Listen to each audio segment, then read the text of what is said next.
Imaginez un médecin de famille en qui tout le monde a confiance, un homme respecté, apprécié, toujours prêt à écouter, soigner et réconforter. Il travaille dur, ne prend presque jamais de vacances et ses patients le considèrent comme un véritable ange gardien.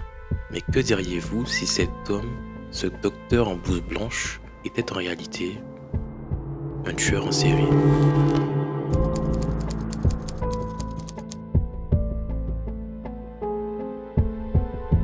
Bienvenue dans le talk show et aujourd'hui nous allons plonger dans l'histoire d'un homme qui a réussi à berner tout un pays et qui reste à ce jour l'un des plus grands tueurs en série de l'histoire moderne. Mais avant ça, faisons un rapide retour en arrière.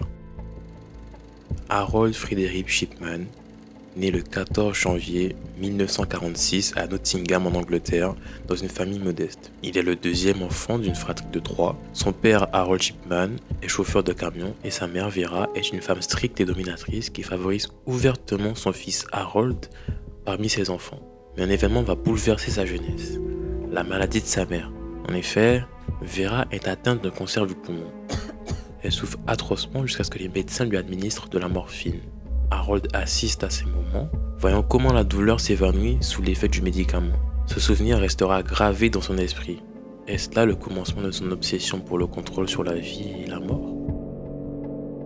Shipman est un bon élève, mais aussi un solitaire. Il se démarque en sport, notamment en athlétisme, mais il est souvent décrit comme arrogant et supérieur. En 1963, sa mère succombe finalement à la maladie. Peu après, Harold décide de se lancer dans les études de médecine. Il entre à la Leeds School of Medicine et obtient son diplôme en 1970. Il se marie avec Primrose May Oxtoby, avec qui il aura 4 enfants. Mais un fait trouble déjà sa carrière. En 1975, il est surpris en train de falsifier des prescriptions de péditine, un puissant opioïde qu'il prend pour son usage personnel. Il est arrêté, condamné pour faux et usage de faux et perd son poste. Pourtant, après une cure de désintoxication, il est autorisé à reprendre la médecine en 1977. Ce qui est inquiétant, c'est que, malgré ce passif, personne ne semble se méfier de lui. Ce sera le début d'une longue série de meurtres.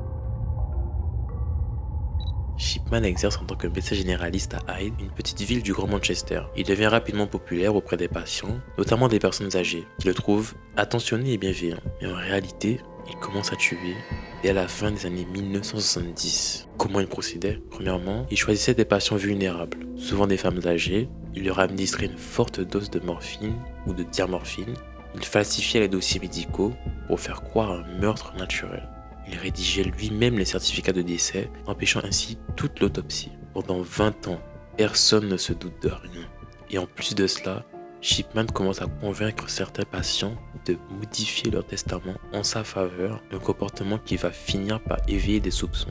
En 1998, Shipman commet une erreur qui va entraîner sa chute. Kathleen Grundy, une veuve de 81 ans, décède soudainement. Shipman signe le certificat de décès en déclarant qu'elle est morte de vieillesse, mais sa fille, Angela Woodruff, trouve cela étrange. Sa mère était en parfaite santé. En consultant les papiers, Angela découvre un testament suspect qui lègue 400 000 livres à Harold Shipman. Elle contacte immédiatement la police. L'exhumation du corps de Kathleen Grundy révèle les doses massives de morphine administrées peu avant sa mort. À partir de là, tout s'effondre pour Shipman. En creusant davantage, les enquêteurs découvrent des anomalies dans des dizaines d'autres décès.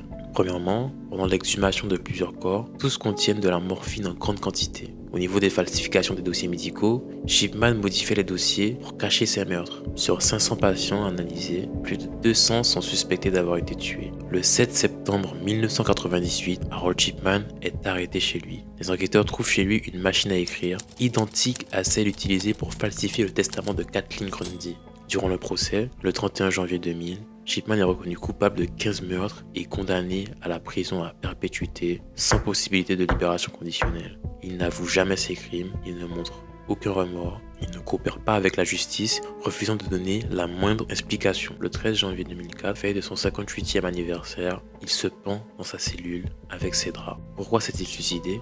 Alors certains pensent qu'il voulait empêcher sa femme de perdre sa pension de veuve. Mais quelles ont été les conséquences de tout ça? Eh bien, l'affaire Shipman a provoqué une crise de confiance majeure dans le système médical britannique. Ils ont même créé la Shipman Inquiry, qui conclut au moins 218 victimes confirmées, mais il pourrait avoir tué jusqu'à 250 personnes. Ils ont aussi renforcé les contrôles sur les médecins légistes. Il est maintenant plus difficile pour un seul médecin de falsifier des certificats de décès. Ça a aussi créé un choc psychologique en Angleterre. Les gens se demandent mais comment un médecin a-t-il pu tuer pendant 20 ans sans que personne ne le remarque? On se demande aussi mais pourquoi il a tué? Quelles étaient ses motivations? Un besoin de contrôle absolu sur la vie et la mort? Un sentiment de toute puissance, renforcé par sa réputation de médecin de confiance? Une vengeance inconsciente liée à la mort de sa mère sous morphine? Eh bien, nous ne le saurons jamais. Car Chipman est mort en emportant ses secrets avec lui. Mais son histoire nous rappelle une vérité troublante. Parfois le monstre ne se cache pas dans l'ombre, mais derrière un sourire rassurant et une blouse blanche.